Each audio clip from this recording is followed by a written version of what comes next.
as we all know, if you don't go to Betty Buys, your brain goes loony bins. Much like how this podcast is being recorded, because peek behind the curtain, it is now 1 a.m. as we record this podcast. Alex has had 3/4 of a bottle of whiskey to himself. And if you couldn't tell that until now, you should work for the Metropolitan Police.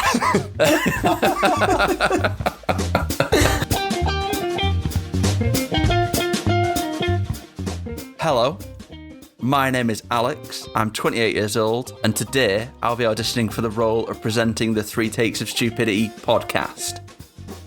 And scene. Welcome to the new series of the 3 Takes of Stupidity podcast, with our theme, Making It Big. Whatever that means. We're starting this one with a film that everyone loves by David Lynch. It's an absolute classic. It's Mulholland Drive. It's Mull, M-U-L, Holland Drive. Mulholland Drive. Alex is not getting the part.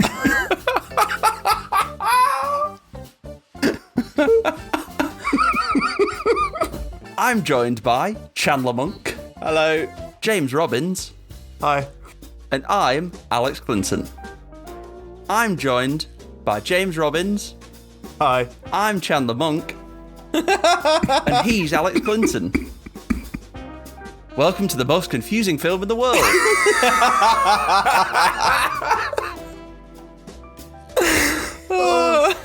That is by far and away your best intro. By far and away. I don't know how I'm going to follow Alex there, and to be honest, I'd turn off the podcast now because I don't think anything's ever going to follow that intro for the rest of time. We're back with Series 4, Making It Big, and starting with the classic Mulholland Drive by David Lynch. David Lynch recently passed, and we felt this is a good opportunity to watch one of his films and pay our respects. And also, to throw it to Chandler, it came through a suggestion. Yes, we did actually get a request. Thank you very much to Nick Dillion for requesting this. We hope you enjoy listening to our 3 takes as we go on. But as is customary, what have you guys been up to this week? I'll take this one. I go through like phases of just looking at actors where I'm like, I need to watch more of their films. Like I did it with Tom Hanks, and I just went through and watched like loads of stuff. Forrest Gump and the one where he gets bullied on a ship. Captain Phillips. Yeah. This week I did it with Denzel Washington. I watched The Equalizer 1, 2, and 3. In one evening? No. 1 and half of 2 in one evening. Nice. 2, there is like a moment in 2 where you're like, this is going downhill rapidly. And then you get into the 3rd and you're like, oh my God, this is dire. We shouldn't have done this one. Why did you not choose something better, like, that Denzel Washington is in? Like, you could have gone to, like, you could have had your crossover of Denzel Washington and Tom Hanks and watched Philadelphia. I don't know. I picked that one and I was stubborn and I just wanted to continue with it. You just wanted to waste your time, a bit more of your time. I think they're all on Disney Plus. So yeah, you finish one and Disney's like, another? Yeah, we can watch another. That is genuinely my pet hate with streaming services, is when you finish something and they only give you like 5 seconds to like digest what you've just watched before it offers you something. Here, you might enjoy this. I hate it so much. Yeah, but you don't have to watch it, you know. It's not like a one-time viewing. Yeah, no, I agree. However, right, this I don't think I'd ever say this on the podcast, but during lockdown, I had a list of like the films that were like my blind spots that I'd never seen before that are absolutely must-sees. Like films like Godfather or The Chinatown, things like those. And on the list to watch of films that I'd never seen before was Schindler's List. Mm-hmm. And 3 hours later, after watching Schindler's List, I am crying my eyes out. I just need a moment to digest and process what I've seen. And Netflix, within 5 seconds, as I'm tearful, sobbing, it goes, do you know what you need right now? You need to see a trailer for Emily in Paris. Well, you'd already watched Yakov in Vienna.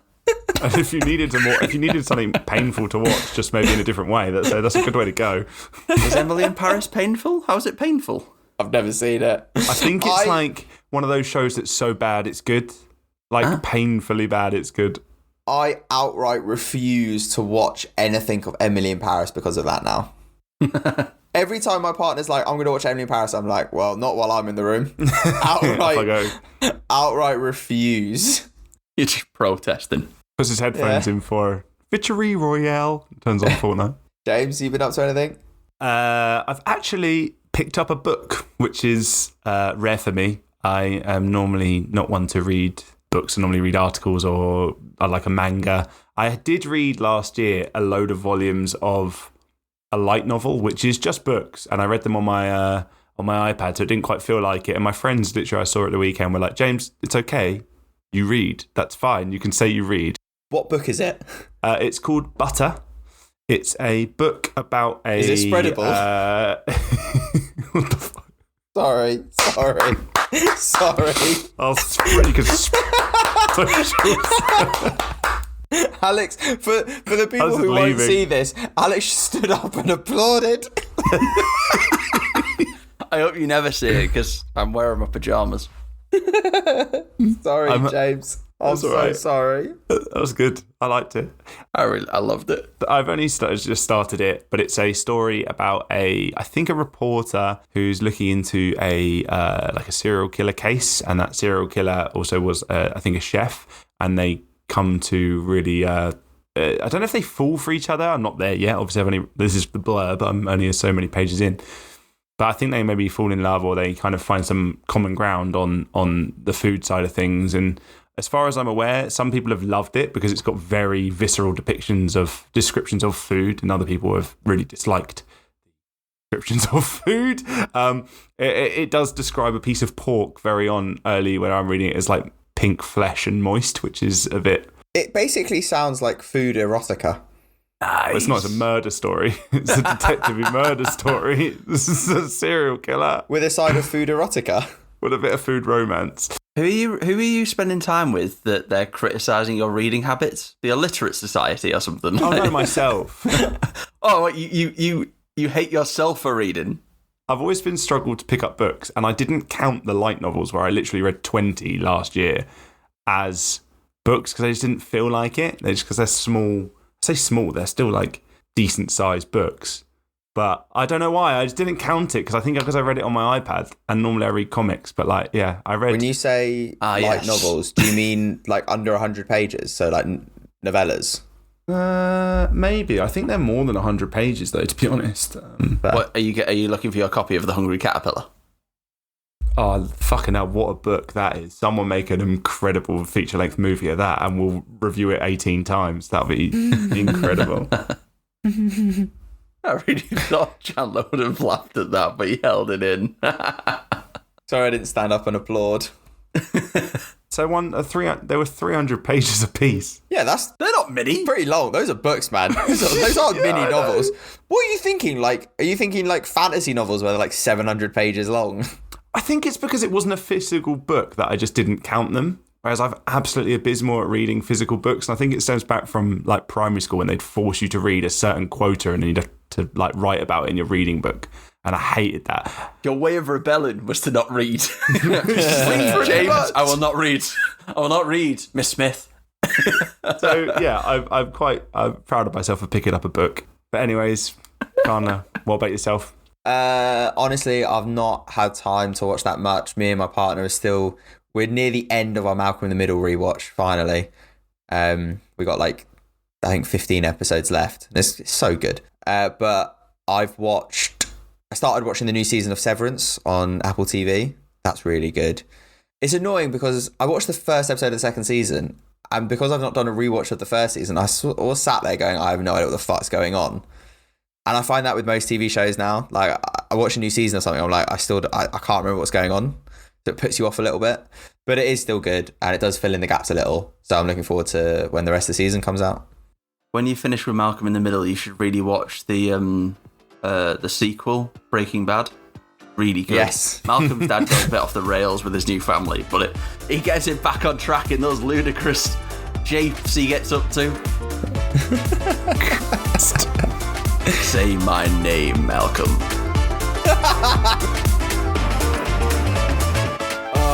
Mulholland Drive. So, as mentioned earlier, it was rated the best film of the 21st century by the BBC in 2016, and it has a 7.9 on IMDb, and it has an 84% tomato meter on Rotten Tomatoes and an 87% popcorn meter. But to the plot. A dark-haired woman played by Laura Elena Harring is left amnesiac after a car crash. She wanders the streets of Los Angeles in a daze before taking refuge in an apartment. There she is discovered by Betty, played by Naomi Watts, a wholesome Midwestern blonde who has come to the City of Angels seeking fame as an actress. Together, the two attempt to solve the mystery of Rita's true identity. The story is set in a dreamlike Los Angeles, spoilt neither by traffic jams nor smog. Nor forest fires. That's really... Forest fires, that's awful, Alex. Oh my god. I don't understand why the last bit was added. You want it to be topical? No, but it's really fun. No, before Alex came in with forest fires, I was going to say that it's actually really interesting that you put that in that synopsis it talks about there's no traffic jams, because I remember genuinely sat there going, this guy's driving all around town really quickly. But LA's known for the traffic. Do you actually see another car? You see... Yeah, I think so, yeah. Yeah, you see Not a couple many. cars. Yeah. Not like random cars they pass by. No. That's really interesting, actually. Like I said, this is probably David Lynch's most well-known film. It's up there with like Blue Velvet and also obviously his TV show Twin Peaks, which is ridiculously famous. Have you guys watched... Because this is actually my first experience with David Lynch. I've not watched any of his other famous things or anything else he's done before. I've known of David Lynch for years. I know how well respected and how critically acclaimed his films and Twin Peaks is. But this film has always, as I say, like there's a long list of films that I've not seen that are like blind spots and I need to see. This has always been on the list, and I'm glad we were doing it for the podcast. But have you guys watched David Lynch before? This is my first experience with a David Lynch film, and to say the least, it was tough to begin with, but I did feel fulfilled by the end. But he's known for surrealism, and that is definitely the case. This film is quite abstract. You do have to take a lot from the metaphors, and people come out with pretty different outcomes with what the film means. But yeah, it was a tough watch to begin with, but after the fact, I really enjoyed it. But yeah, first experience with David Lynch, and I'd like to watch some other things to see how he approaches them, because yeah, it was definitely a more interesting watch than what I'm used to. This is also my first time watching a David Lynch movie, so we're all in this together. So annoyingly, I actually genuinely knew nothing about Mulholland Drive other than it's weird and abstract and like, you know, it's not exactly the most simplest of films to watch.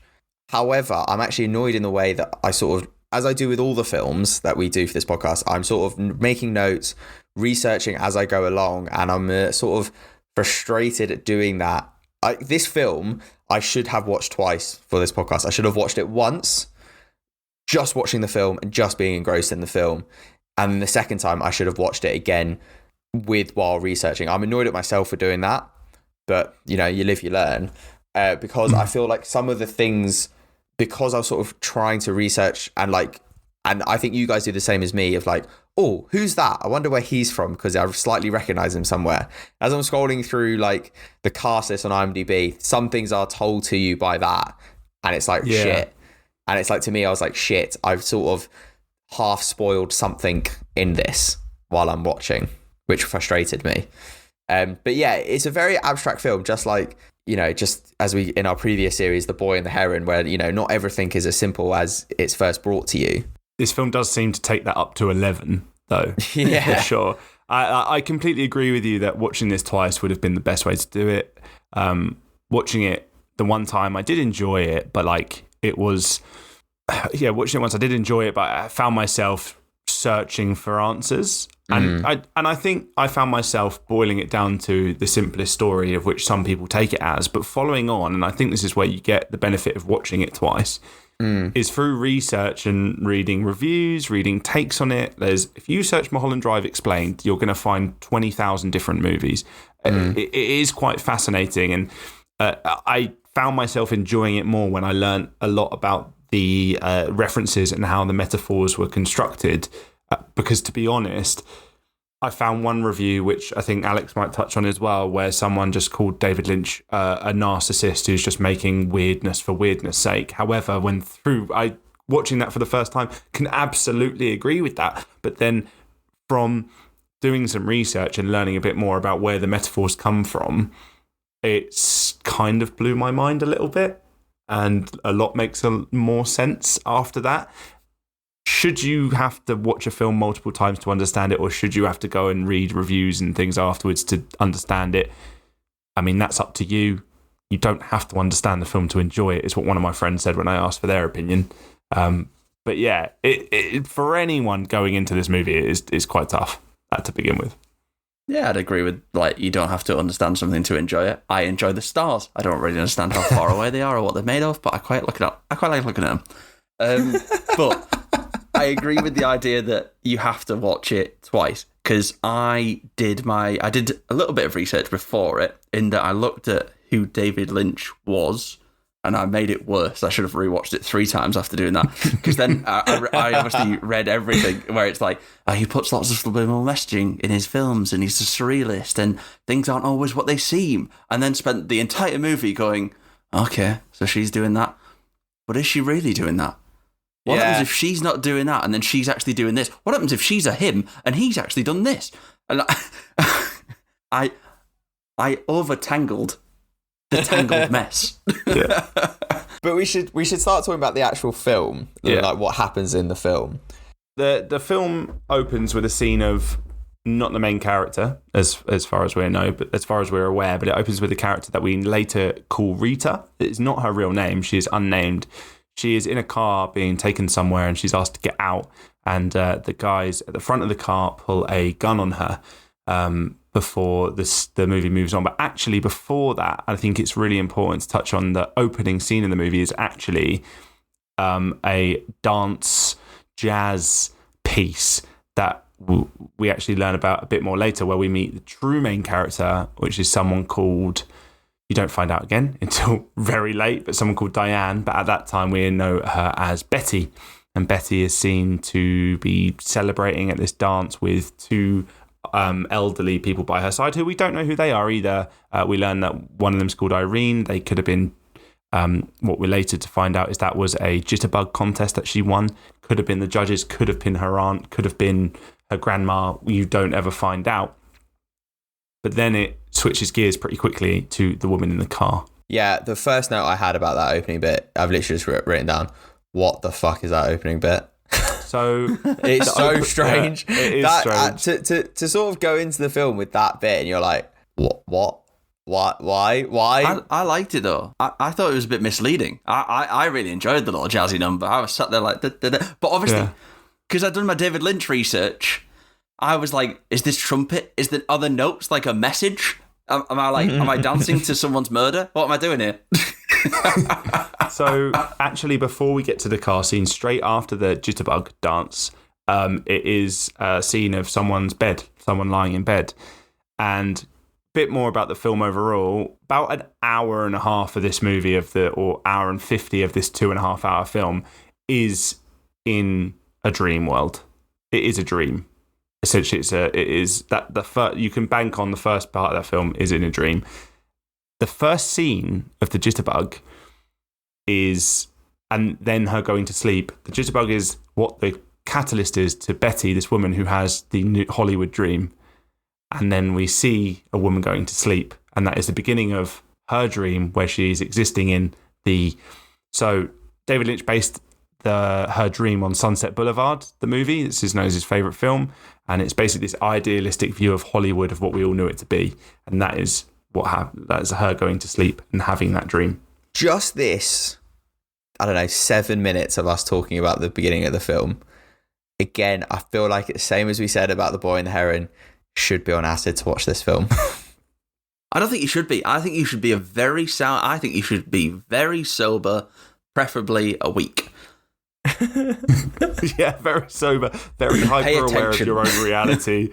And, and take. So as you say, like this, like this film, as we said, the theme is about making it big, and this film is basically a horror story of people with those dreams of making it big, right? Like, the film is basically set up to basically say, yes, you can have this dream of trying to make it big in Hollywood and be the actor and be the fame and whatever. However, most likely it's not going to happen. For the everyday person, it's not going to happen for one reason or another. And you'll fall into pitfalls, you'll fall into traps. You know, there might be a big conspiracy at one end of it going, no, we're just going to pick randomly and it's not going to be you, whatever. But it's just so weird. It's just so weird. Like, the first, as you say, the first hour and a half, you're like, you don't know what's going on. You're like, you sort of understand what's going on. Like, it's sort of presented to you in a way of like, this could be happening, but there's so many like offshoots of threads of the story going on, like the hitman, like a dream. But it's so like tricking the narrative of it though. That could you argue that the whole dream sequence, the whole 90 minutes of your life that you'll spend watching this is pointless because it's not happening. It doesn't exist. You might as well just watch the movie of half an hour. So the story, we're led to believe that we're following the story of Betty to begin with, although it is very weirdly dreamlike. So we open with the jitterbug, and then we end up with her getting off an airport to LA from where she's come from in the Midwest with an Irene, and it's all really like cliche cheesy. I wrote that down because I wrote, when I was watching that scene of her getting off the airport, I remember I like looking at it going, there's something not right here. Yeah. It's really overexposed, it's really saturated. It's not that. It was the dubbing, the sound dubbing. Yeah. Really threw me off because it looked so bad. Like, yeah. Again, I've worked in TV and I have watched many TV and many films, and it frustrates me so much.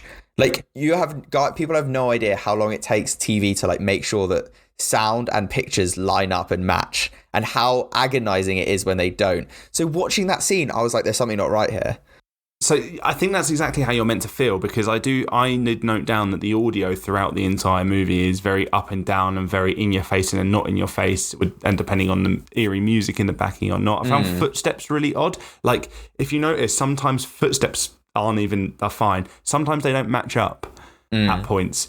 And in that opening, you see, she's had this really cheesy cliche line of, I'm in the big city now to live my dream. And dream is actually said, we're going to say it a lot because it is also said a lot in the movie. And then she's like, oh, where are my bags? And then, like in a dream, how you kind of, I don't know about you guys, but when I'm in a dream, you can dart around different locations, go through a door and you're in a different country. Like, she's like, where are my bags? And then literally someone shouts like, where are you going? And has her bags. Yeah. I did, because like the next scene when she gets to the apartment and she puts her bags down and goes speaks to someone, I'm like, why the fuck is she losing track of her bags all the time? You've just moved. Surely everything you own is in those bags. Keep better care of them. I don't know if this is part of the film, but I picked up quite early on that she is overacting a lot. Is that part of the film, or is she just a shit actress? Maybe. I think it's play again. I think this the whole hour and a half, because I think it's split into like 3 parts, right? It's like the first part when we see Betty and Rita. So Diane's dream of Betty and the woman who she has dreamt to be Rita is like, that's her, like the start of her, like, this is the Hollywood dream. I'm going to go to LA. I'm going to get one audition. I'm going to absolutely smash it. I'm going to be cast and I'm going to be rich and famous. I'm going to be the world's best actress, right? And then the middle bit is her coming to terms with maybe I've seen something that's not quite right and I don't actually believe fully in my dream anymore of the first hour. And then the last bit is her dream's completely crushed. She's someone completely different. She's not the naive person who's come to the big city with a dream anymore. The dream does not exist, and she will die because of it. Well, that's the. I don't think she ever comes to terms with anything. I do. So there's a lot of thoughts. So we're living Diane's dream, and at the start, Diane is Betty, and you can allude that once upon a time, Diane, who's this down on luck girl, was once upon a time she was Betty. She was Betty coming to LA to live the Hollywood dream, as you say, to walk on the film lot, go to auditions, go read scripts and wait tables. So there's an interesting scene where there's someone in a diner, but there is a woman with a name tag that says Diane, and also it says Betty, because Betty is Diane and she waited tables, and then actually that diner, through some reading, was actually based upon a Denny's that was outside a studio. And it was a really weird Denny's because you'd have all these film people in and people going to auditions and such. So it was a really odd place. Anyway, everything is slightly weird and idealistic with her. Like, she goes to an audition and there's every important person on the film there. The director's there, the male lead's there, the casting director's there with her assistant. There's a studio rep. We know now that auditions are often just a casting director they're recording it on a camcorder and that's it. So someone else, just another random casting agent is there as well. Yeah. And then, as someone who has been on auditions, right, before COVID, because now mostly the first audition is just a self-tape. You you do a tape of yourself doing what they want, and then they send you in for an audition. Like, the auditions I've been on that I've actually been in person since, it's normally because they've sort of wheedled it down somewhat through the self-tapes. It is sometimes the casting agent, their assistant, a camera operator, and maybe someone important from the production, because this is like this is a callback essentially. However, before COVID, the first auditions I used to go on, it was literally casting agent, an assistant, and a camera op, or even the assistant doing the camera operating, and that's it. Yeah. In a first audition, you're never meeting anyone of importance on whatever production it is. Especially with the guy that she meets as well. I think the guy is the lead actor. And they're all like, this is him. Let's meet him. And then she goes and meets him. And then he's like weirdly close to her. All I wrote down is this guy would not have survived the Me Too movement. Because he's just... So it's funny you say that. Right? Because there is a reading of this film that... I've said I've done research, read other people's takes on this film, blah, blah, blah. There is a reading of this film where it is David Lynch essentially basically writing an open letter to Hollywood of how bad the practice of a casting couch is. Yeah. Of basically, I don't know really how to say this, but like... No, I'll go straight with it. The dark underbelly. But yeah, this film is... Yeah. This film is... David Lynch coming out and telling everyone and showing everyone in the way he had to, in his surrealist take, because he can't be honest about it, let's be real. He's basically showing everyone what was happening in Hollywood, the terrible dark undertones of what was really going on, of how people got parts, and it is essentially before we all knew with Weinstein of what was happening. And we see in that audition scene, we're getting a little like weirdness around all of her ideal LA dream. And one of them is, she's with the lead actor, and the lead actor is kind of looking to blackmail her and say she wants to call her dad and doesn't want to give in to what this guy wants. And he's like, you know what I want? And it gets really creepy. And they kiss, and she knows what he wants. And it is a really interesting... Sorry to cut you off. It is a really interesting way that scene of her first audition is done, because... the scene that they are reading as actors auditioning of essentially the misuse of the power dynamic. Like in the scene, it's supposed to convey that she's a young girl and he's a friend of her father's or something to that effect, and they've had sex, right? And blackmail or whatever, and blah blah blah blah blah. And it's basically that thing of in Hollywood, as we say, women are forced into sexual acts against their will in order to get a leg up in Hollywood, ultimately. And in that scene, he says, she starts to take control, right? She grabs his hand and puts it on her bum.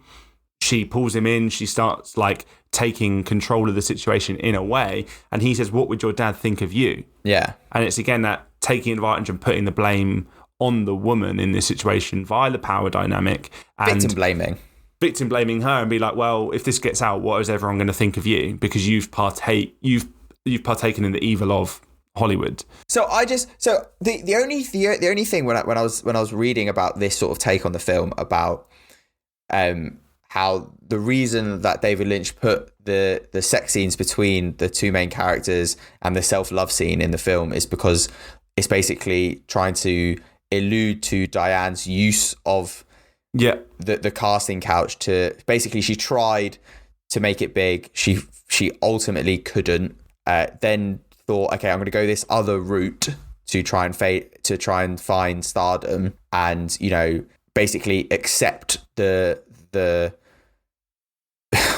again. You've jumped a bit ahead though, but yeah, but accept the use of the casting couch, to sleep with the directors, the producers, whoever it may be, to try and get parts and get lead roles and all that. That's why that's sort of to show it. Play them at their own game. Yeah, exactly. I just don't. The only thing with that, and I can see what's going. The only thing I don't accept with that is, yes, as we said, David Lynch wanted to tell Hollywood about its own dark underbelly in his own surrealist way. However, as we now know, 24 years later than this film came out, and as Alex said with the Me Too movement, that was 2017, 2018, 2019, I think, around that time. That's still 17 years of these things still going on, and it's like,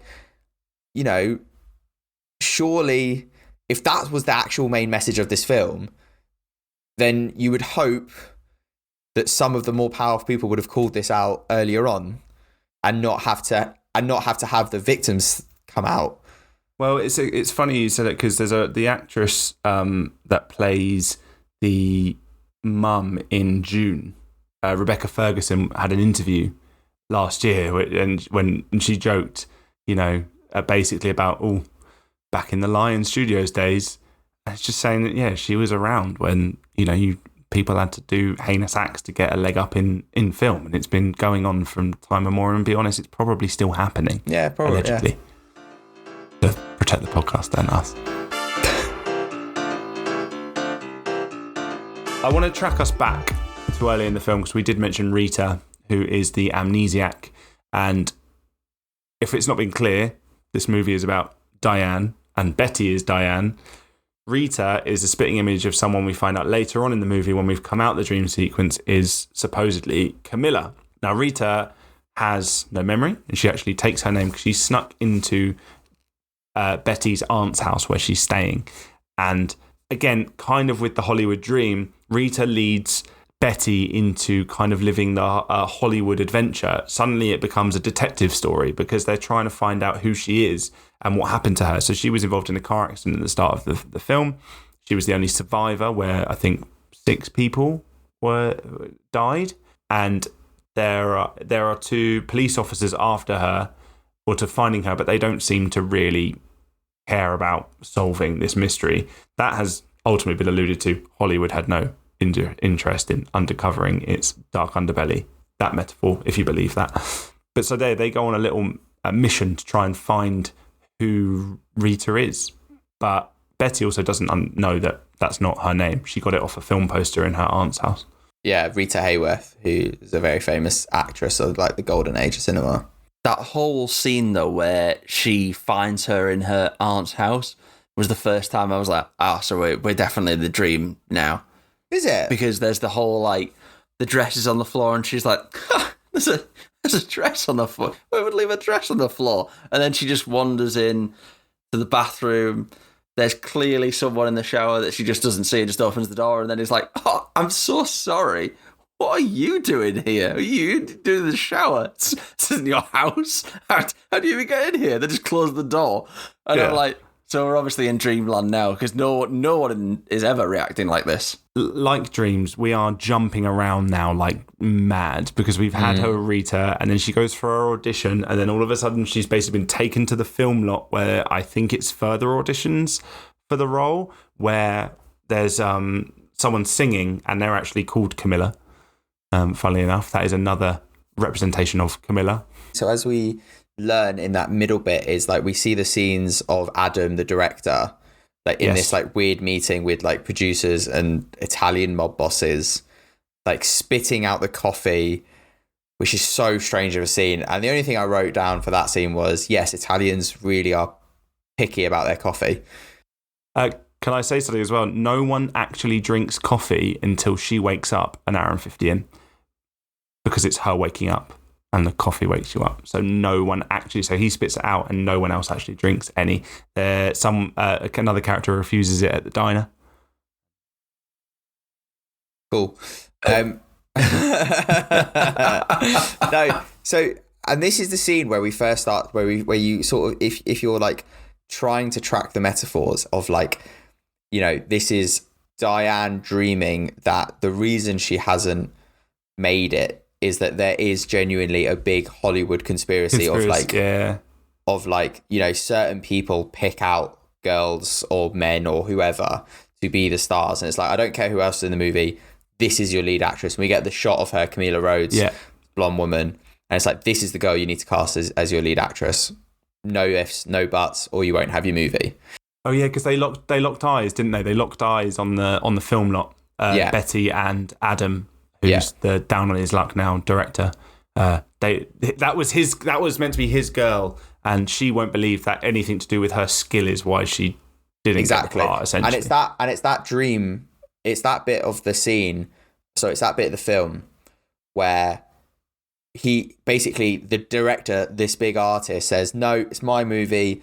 I'm going to do it my way." And then again, sort of reveals another aspect of Hollywood's dark underbelly, is that if you refuse these mega producers, these mega powerful people, they'll just ruin you. They'll take you away. They'll take away they'll take your movie away from you. They'll bankrupt you. They'll threaten you. Like he has to go have this secret meeting with this random cowboy at the top of the Hollywood sign, essentially. Yeah. And the cowboy goes, "I'm in charge. And if you want to keep being in charge, if you want to keep being in Hollywood and making your films, you're going to listen to me. Stop being a smart aleck. If you do good, you basically only have to see me once. If you do bad, you have to see me twice." And I think what that's supposed to do, the see me twice if you do bad, in my head when I was watching it, was like, okay, you'll see me once more to go buck your ideas up, and then the second time is I'll kill you. Is what in my head was that your career or whatever. Yeah. This is why I love doing this podcast with you two. You help me see things that I just haven't seen. So through this whole boardroom scene and there's the scene afterwards where there's a hitman who isn't a very good hitman. I was just thinking through every single moment of these scenes that the director's notes was like the actor would come to David Lynch and be like, "Why is my character doing this?" And David Lynch's words were just, "Why the fuck not? It's my movie. It's my movie, man.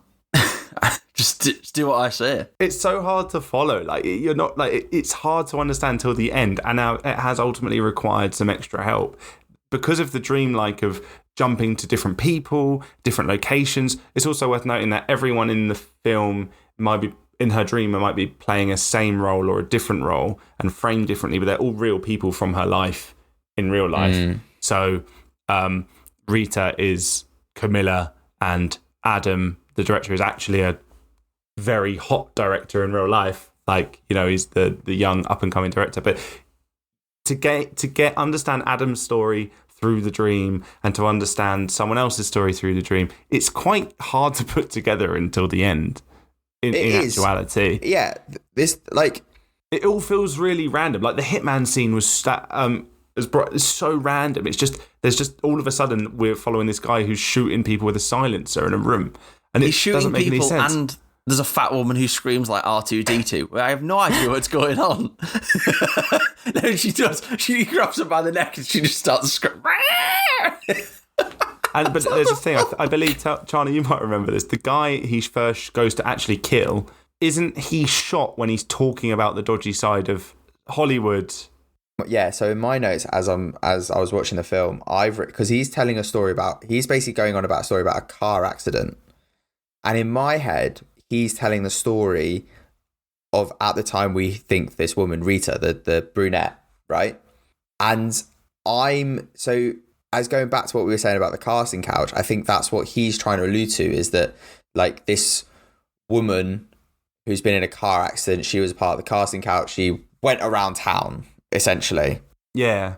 And that's like the thing, like the metaphor for that is Hollywood silencing him, essentially. Yeah, well, the Silencio Club in Silencio become quite prevalent later in the film, and the word Silencio for silence is there throughout. And also, so later on, as we switch back to Betty, and I just want to touch on Adam. You were completely right that the ranch she had to meet the cowboy on was by the Hollywood sign, and the cowboy is an actor dressed as like a man who was considered the first Western star and thus one of the first Hollywood stars. And he is basically Hollywood as a person. And through my research, people were saying that David Lynch likes to take abstract and abstractions, which is a new word for me this episode that I've not heard before. Take abstractions and personify them and give them human form. And on that same note, switching back to Betty with Rita, who are investigating who Rita is on the phone and thinks she's someone called Diane. And basically the point is that although it is a depiction and seen as the actress of Camilla, Rita and Betty are both Diane, ultimately.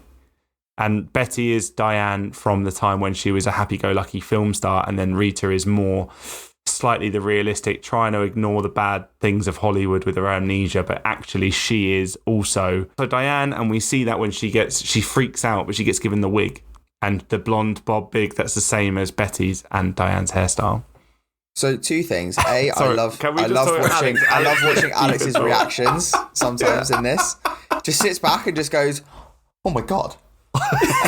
And then the second thing I want to say is that you're right. I think you're right about the abstractions about people. Like, people aren't necessarily the person; they are the concept of an idea. And that like the cowboy is probably the concept of Hollywood. But that's going back onto like how Rita / Camilla is this concept of the dark underbelly of the casting couch. Essentially, she is the casting couch. Yeah. But that's why I think Camilla is. I do think that so they find very quickly. So you say that Rita and Betty are both figments of Diane's imagination. I think they're both Diane. They're both representations of Diane at different kind of places. I think that's because this is, as we find out very late in the film, this is all Betty's dream. Diane's dream. Yeah. Betty is Diane's dead. Diane's sleepy dream of Betty living Diane's Hollywood dream. So I don't think Diane's actually dead at the end. Don't get there later. Too far. But yes, I also am kind of with you on that as well. That maybe like that as well. But anyway, too far. They're still investigating. They've investigated and they go into a house where they meet another person called Camilla, and they swapped houses, but they find a corpse. And we specifically don't recognize the corpse. I think we don't recognize the corpse, but Rita is shocked, and Betty's kind of fine, like she's seen it before. And I think Rita's meant to allude that she thinks it's herself. Is there a reason that she stops her screaming? Like the other, like one of them.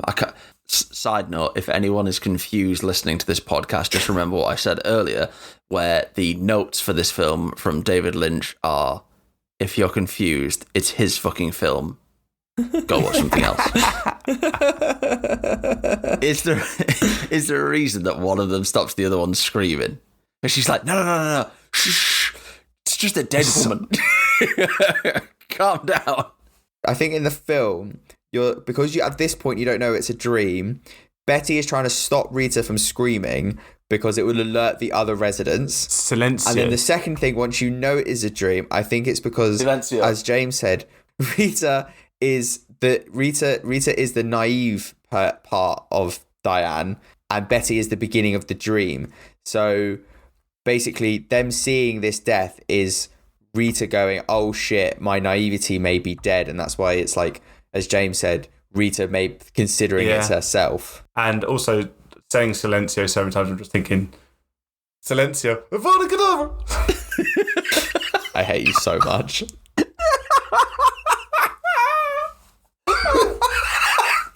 ADHD, awaken. The funny thing is, right, I think Alex said it during the Boy and the Heron episode, where like we've watched this film once each on our own, but collectively we've watched it 3 different times. Yeah. So like we've all Guys, come Charlotte, did you just understand 3 takes? And if anyone's struggling to understand this podcast, fuck off. It's our podcast. Go listen to something else. And this is all a dream, and we're going to wake up from the real 3 takes Stupidity. And as Alex Just which said, one of us is dead? That's the real question. I'm Alex, Chandler's me, and Alex is Chandler. And We're all Stephen.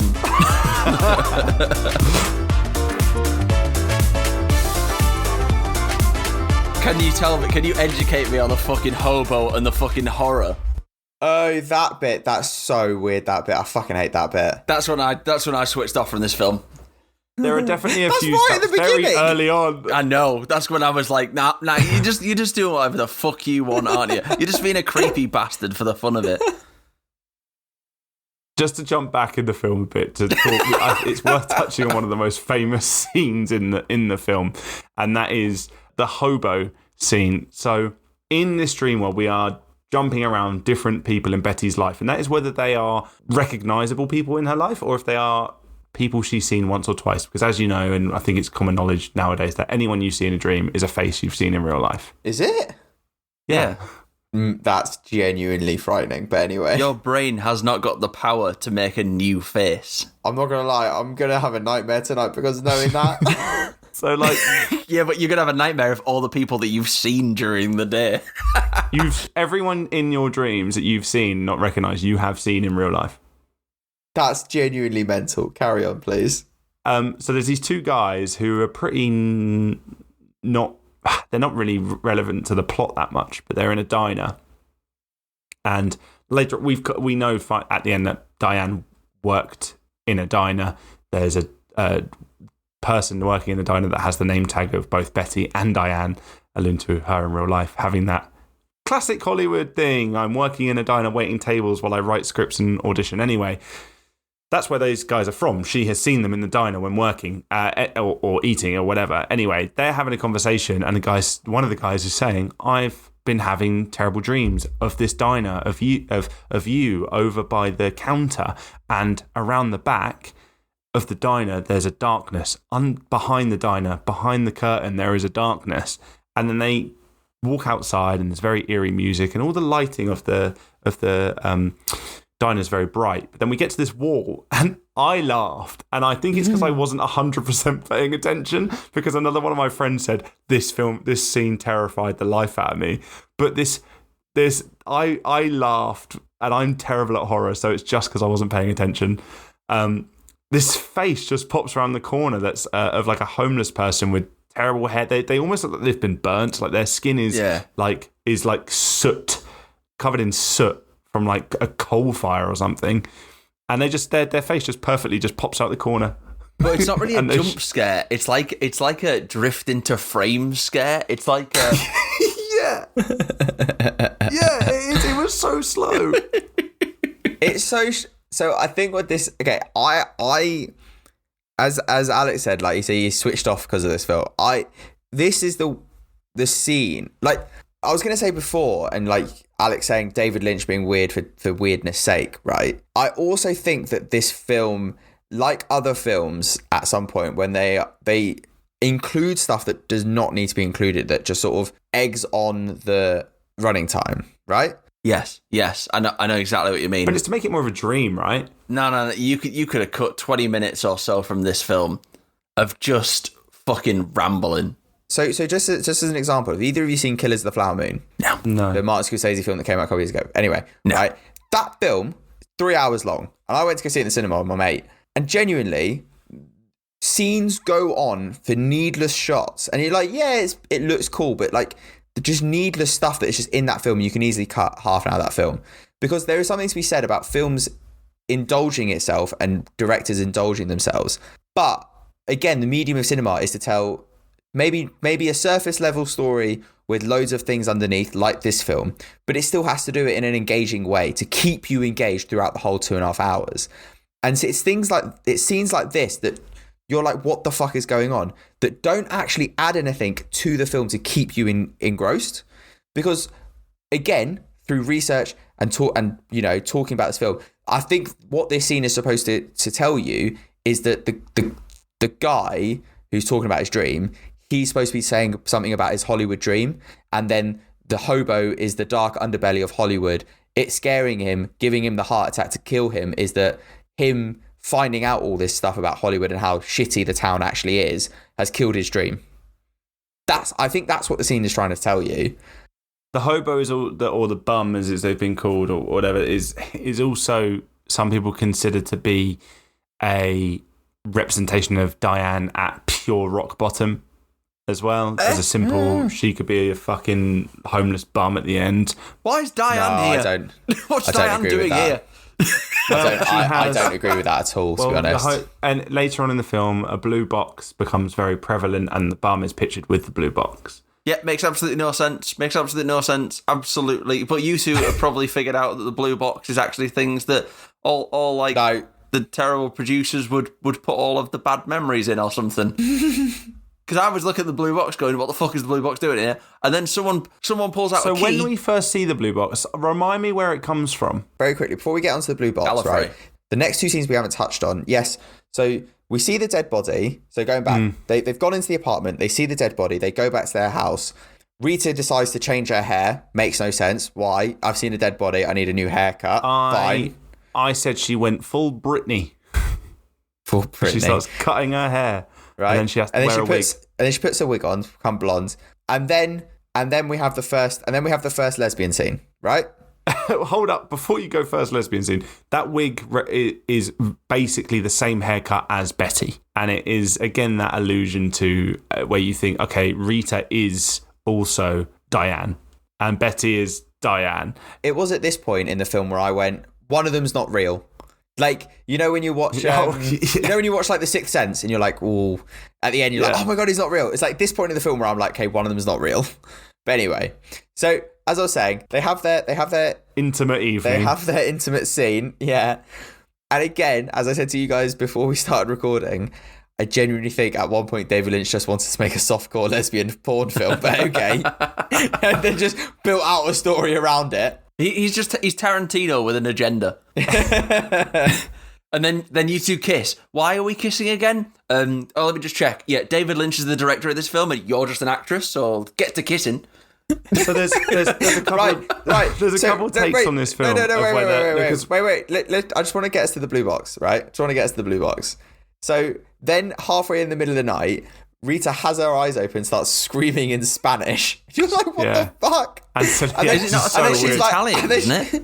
No, Spanish. Oh, Silencio. It's Italian, though, because the Italian mob. I thought it was... Oh, my God. I hope it's Italian. I hope that I have got one of these points that you two totally missed. Because it's Italian, and then I thought, that's the Italian mob. It's a Spanish cover of a song. Get in.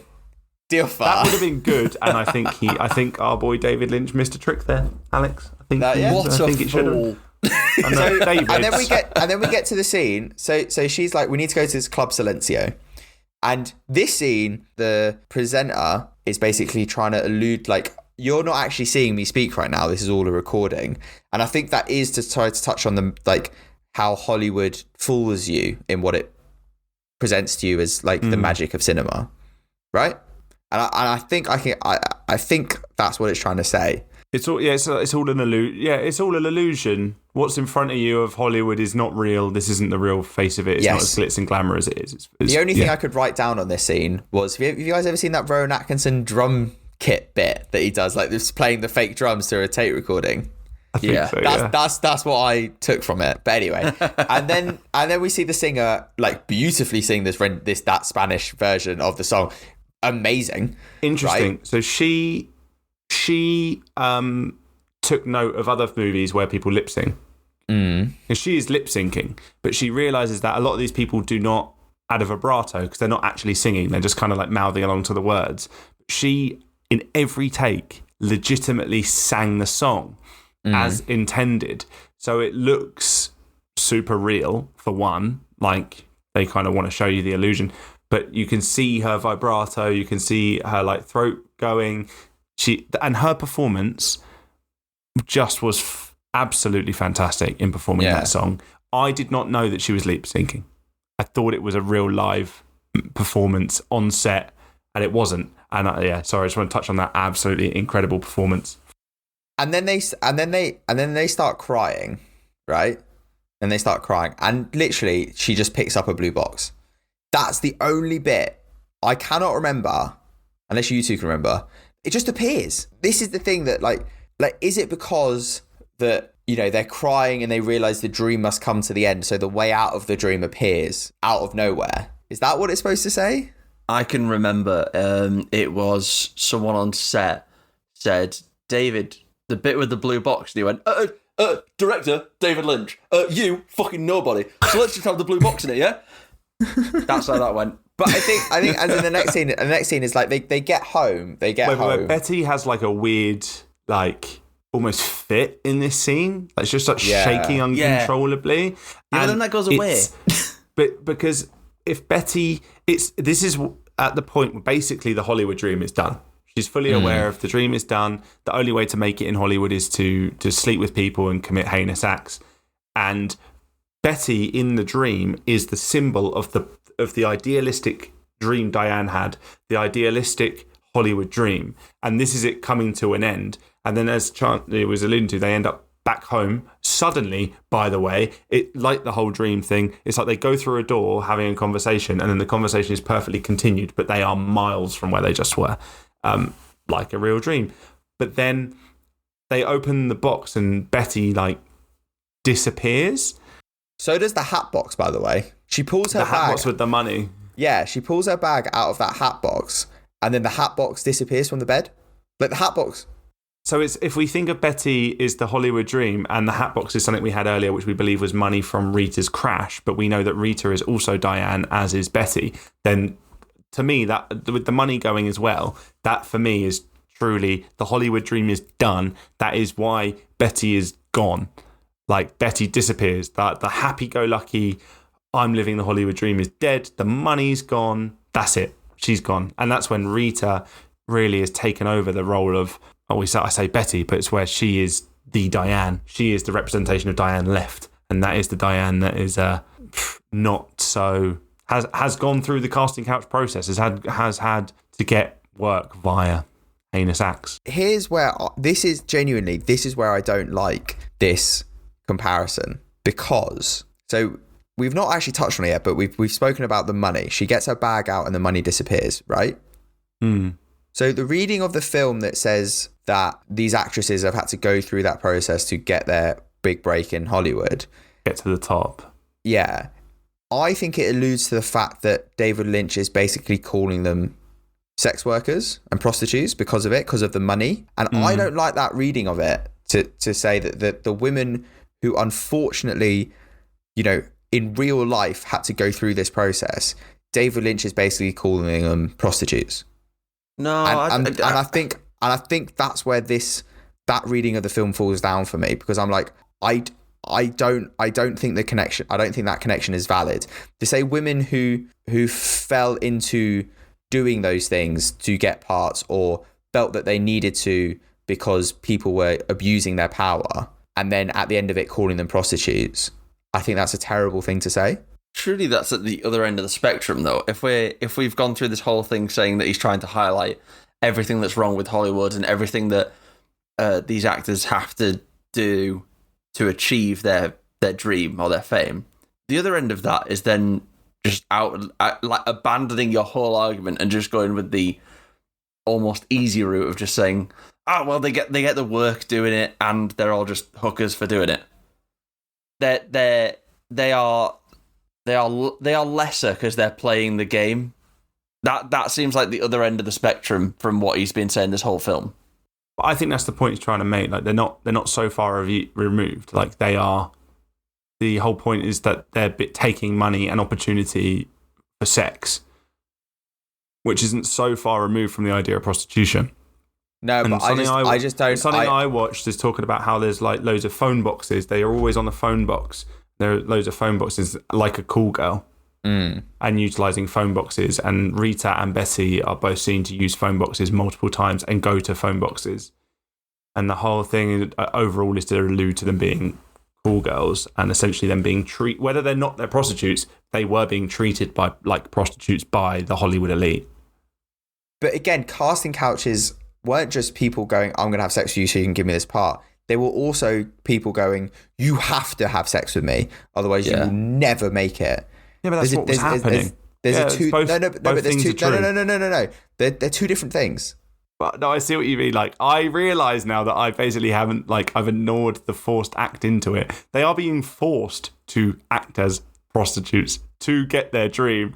But yeah, Chandler makes a great point, as they are ultimately being forced into that decision.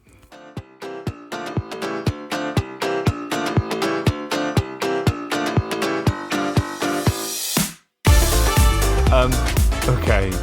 So there's a big transition point here with the blue box. The camera does a crash zoom into the box, into darkness. And a lot of people consider that to be a transition between the dream and the reality. That does not mean, because this fucked with my head, that now that we're awake does not mean the dreams stop, because our bloody lead character, who we finally get to meet, Diane, is also a freaking daydreamer. She is off the rails.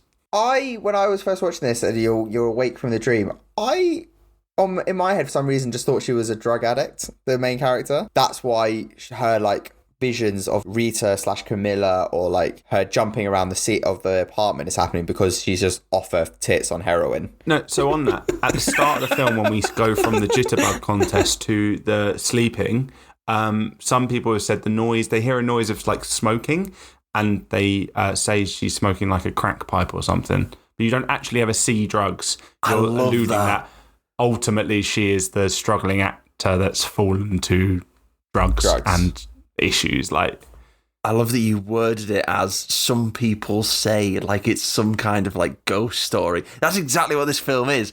You sit there and you go, some people have been known to hear the smoking of a crack pipe in this scene.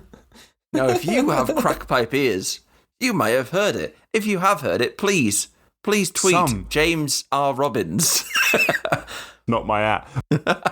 But yeah, I thought that she was just having hallucinations. Like, she wasn't. She has that look of she's not sleeping very well. And as we all know, if you don't go to Betty Buys, your brain goes loony bins.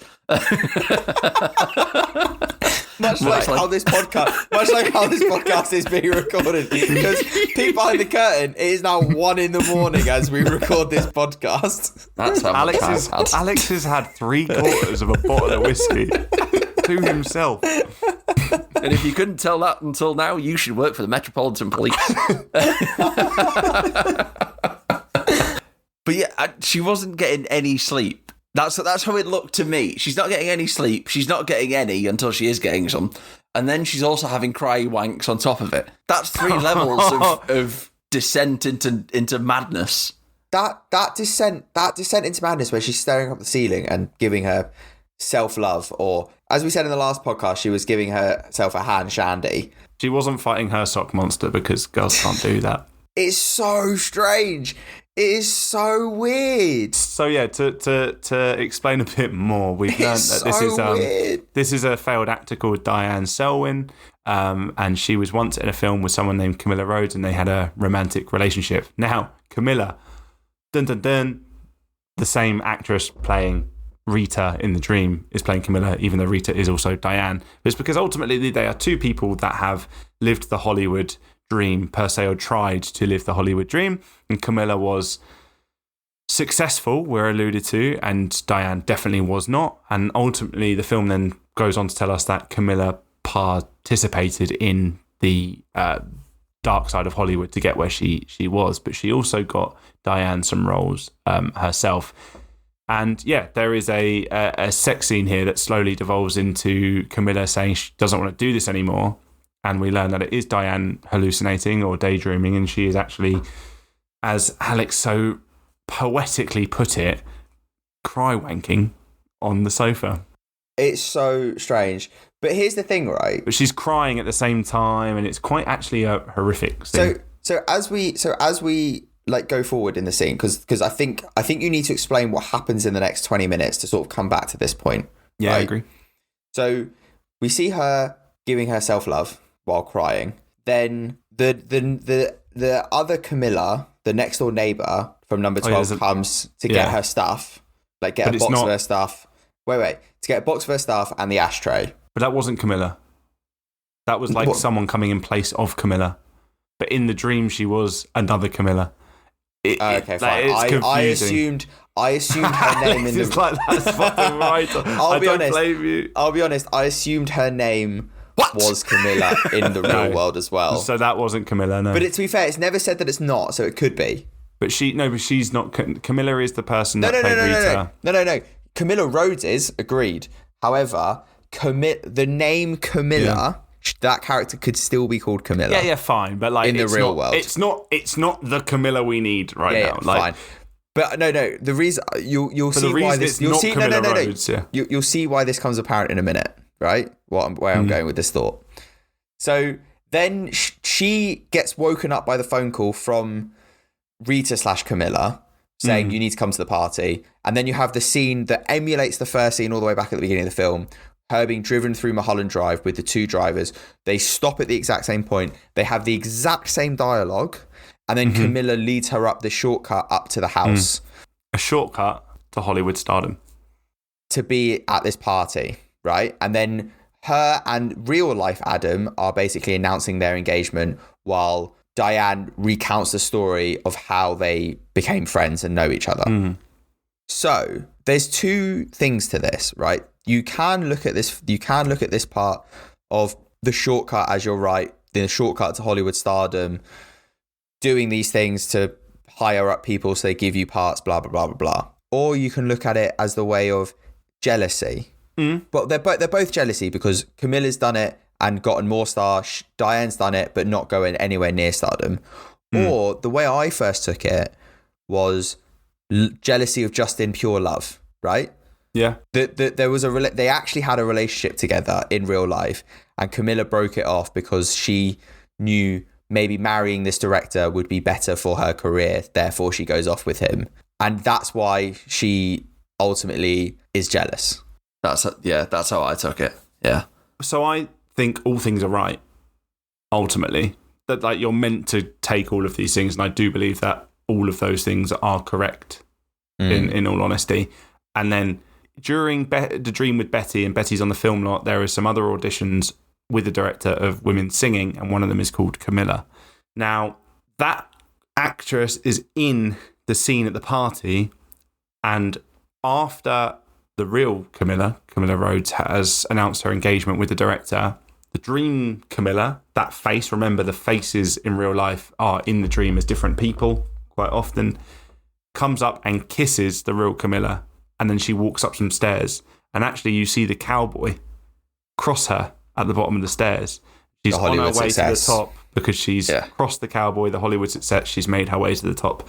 So there are like 3 women here that have had the Hollywood dream and discovered how it actually moves on. This whole sequence where Chandler just gave us 3 theories, much like this podcast is opinion based, this entire 30 minutes at the end of the movie is also opinion based, so you might watch it and have your own theories. Yeah, so it's worth noting that obviously the sex scene before it ended, and you could say that Diane has seen at the party the way Hollywood the Hollywood opportunity, but then the sex scene has been ended and the casting couch isn't going to work for her anymore, even though she's telling Camilla she loves her and she loves Hollywood, she loves the dream. It's not going to do it for her anymore, and she's not going to get anywhere. So the other thing that I was going to say then is if you actually go back to when the woman from number 12 comes and picks her stuff up, is that she's actually her ex-girlfriend. Oh, I didn't think of that. The neighbor. So Camilla is her ex-girlfriend coming back to pick her stuff up after they've broken up, because Diane is basically on a downward spiral after trying to make it as a Hollywood actress. That's where the actual jealousy lies, because she's lost her love.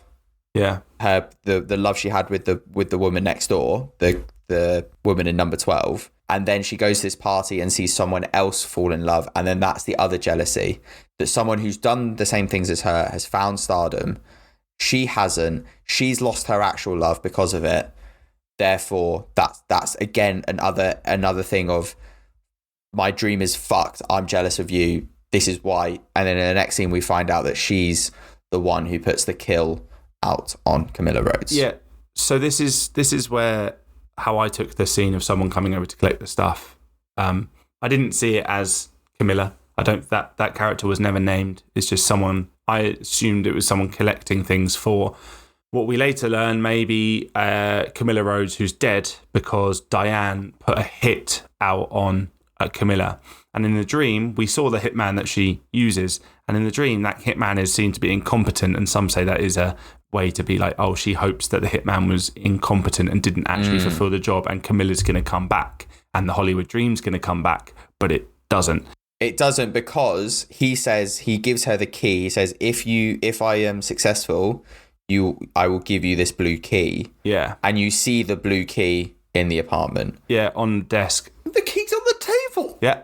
And that person comes to collect some things, and I assumed they were collecting stuff for the deceased or missing Camilla, because they're still talking about the detectives that are looking for you because Diane hasn't left her house in 3 weeks because she's had someone murdered.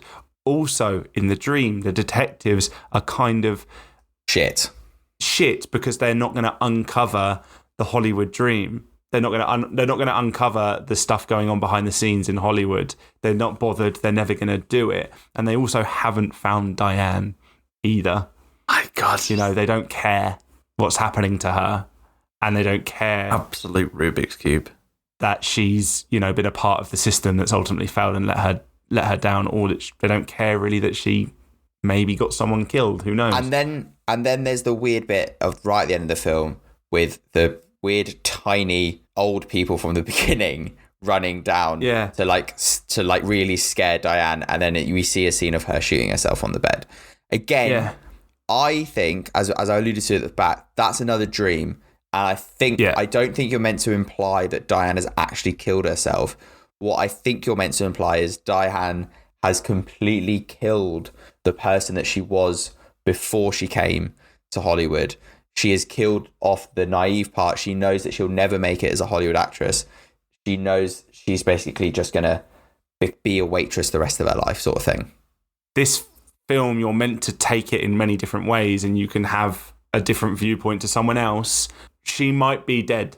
Like, she might have actually killed it. The hallucinations, they're overcome by guilt, overcome by despair. She has ended it all, and the hallucinations have driven her there, because we are led to allude that she is on drugs. She is not sound of mind. This is where it's led her. So you could, as well as think she's not dead, you could think she is dead. Just to echo your point, they were there at the beginning of the movie, at the start of her dream, and then they have pushed her at the end to the end of her dream. They're the ones that have forced her to kind of bookends it in a way, and it's not just her naivety that's gone, because she still believed after the naive case. She still took part in the shittiness of Hollywood. All of it's gone. That's it. She's never going to be a star.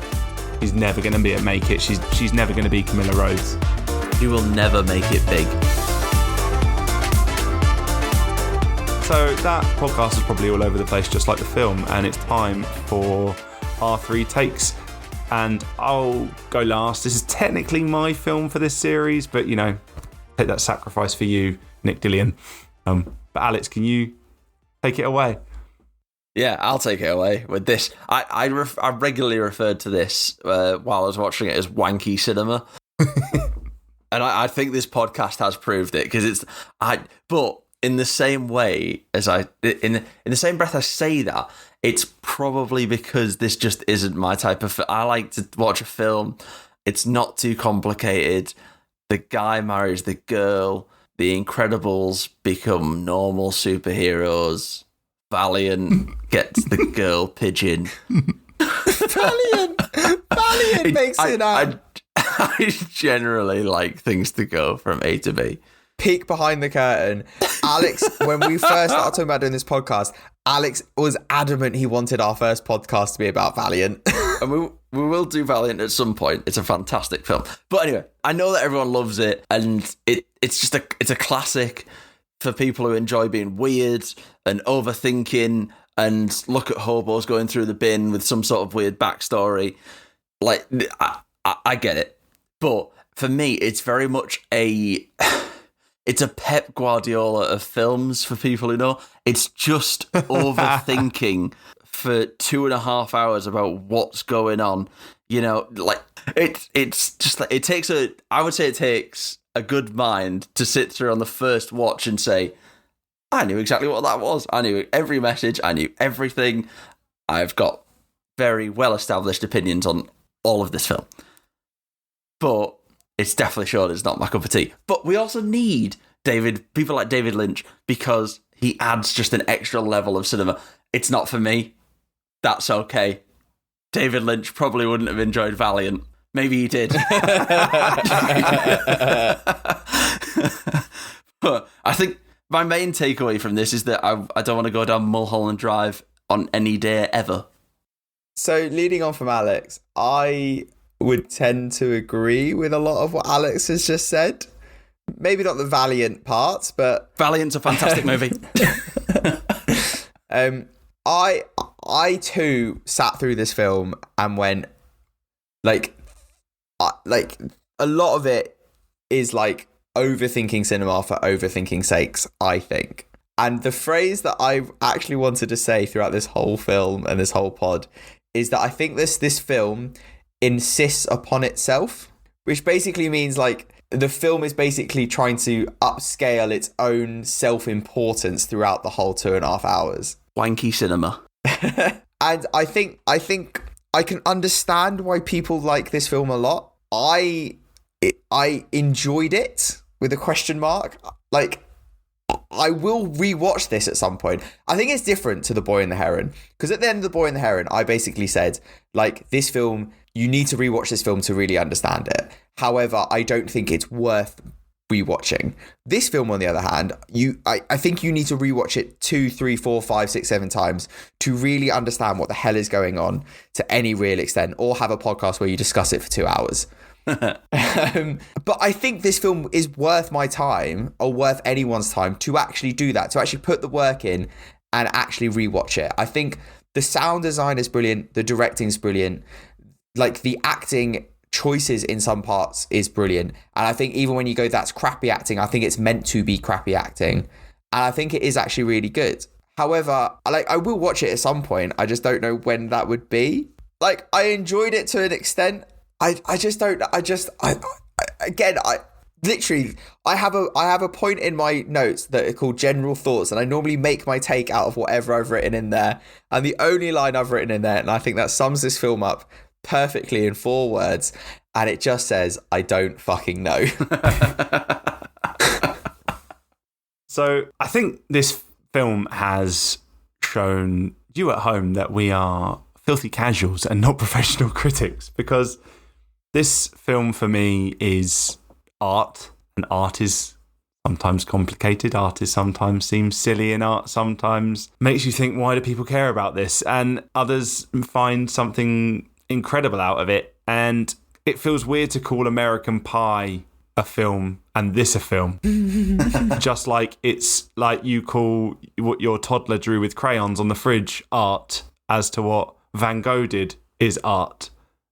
You know, they all sit under that banner, but they are absolutely not the same thing. Spectrum.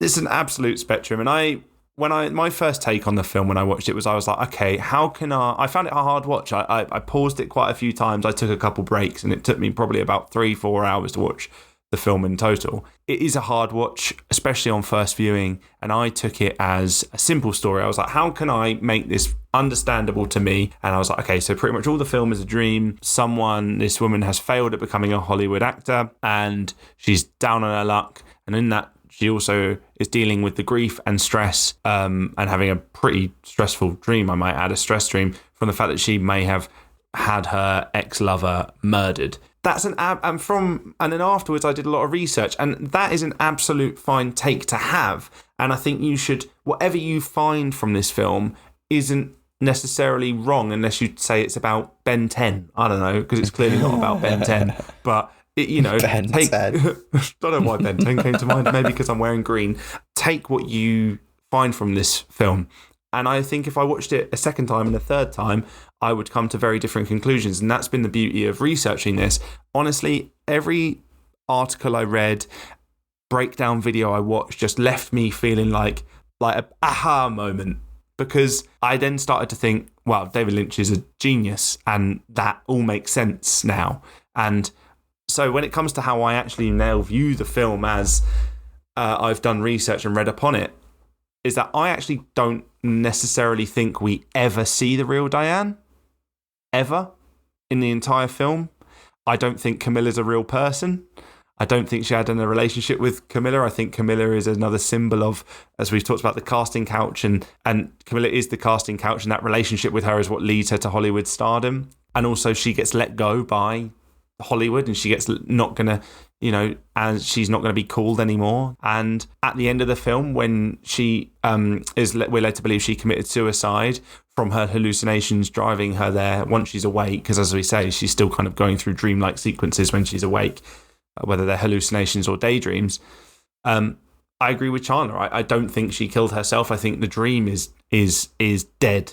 And not even, I think Hollywood is done with her, and she's been churned up in the machine and she's been thrown out. And as the title of this series has been, Make It Big, she ultimately fails to make it big. But what this film does show us is ultimately what had to be done. Hollywood being run by mobsters, and, you know, going to an audition and then getting a part is, you know, a lead part is unlikely to happen. You might get some small parts, but ultimately you're going to have to do some things you don't want to get to the top.